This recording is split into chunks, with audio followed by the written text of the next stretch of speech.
আসসালামু আলাইকুম। Welcome back to my channel flavour Bangla. তপ্ত এই গরমের সিজনে আপনাদের জন্য নিয়ে এসেছি প্রাণ ঠান্ডা করা একটি রেসিপি, অরেঞ্জ মোহিতো বা অরেঞ্জ মকটেল। কিভাবে ঘরে বসে অরেঞ্জ মোহিতো তৈরি করা যায় সেই রেসিপিটি আপনাদের সাথে আমি শেয়ার করব।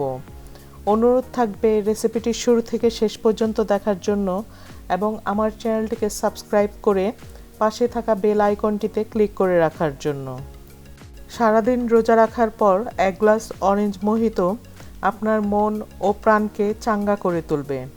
প্রথমে একটি গ্লাসে এখানে কয়েক স্লাইস লেবু নিয়ে নিচ্ছি। লেবুগুলো ছোট ছোট কিউব করে কেটে নিয়েছি। তারপর এখানে একই সাইজের অরেঞ্জ নিয়ে নিয়েছি। আমি এখানে মালটা ব্যবহার করেছি। মালটাগুলো ছোট ছোট কিউব করে কেটে নিয়ে নিয়েছি।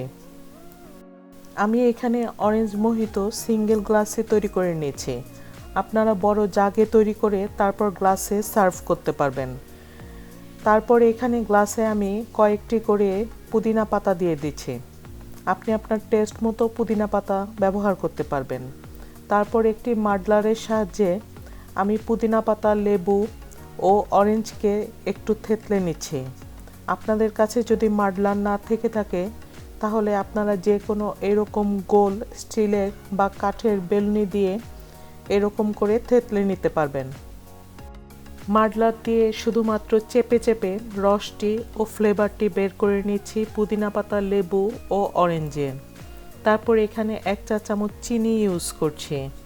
আমি যেহেতু পরবর্তীতে সোডা ওয়াটার ইউজ করব তাই চিনি ব্যবহার করছি।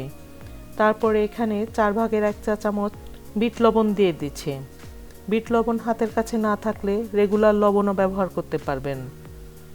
এবার মাডলারের সাহায্যে চিনি ও লবণকে অরেঞ্জ ও লেবুর সাথে মিলিয়ে নিচ্ছি। তারপরে এখানে কয়েক টুকরো বরফ দিয়ে দিচ্ছি। এই অরেঞ্জ মোহিতো বা অরেঞ্জ মকটেল কিন্তু বড় বড় 5 স্টার রেস্টুরেন্টে খুবই জনপ্রিয় একটি ড্রিঙ্কস। এবার বরফের কিউবের সাইডে লেমন স্লাইস ও অরেঞ্জ স্লাইস দিয়ে ডেকোরেশন করে নিচ্ছি, যেন পরবর্তীতে সাইডে এই অরেঞ্জ স্লাইস ও লেমন স্লাইসগুলো দেখা যায়, সেই জন্য এভাবেই সাজিয়ে নিচ্ছি। এবার গ্লাসে অর্ধেক গ্লাস পরিমাণ অরেঞ্জ জুস দিয়ে দিচ্ছি।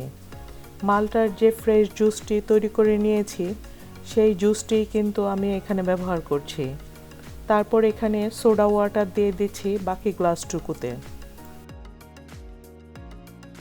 বড় যে কোনো গ্রোসারি স্টোরে বা কনফেকশনারিতে সোডা ওয়াটার কিন্তু পেয়ে যাবেন।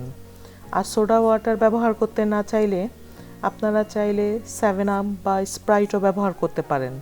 যদি 7 আপ বা স্প্রাইট ব্যবহার করেন তাহলে কিন্তু চিনি ইউজ করার প্রয়োজন হবে না।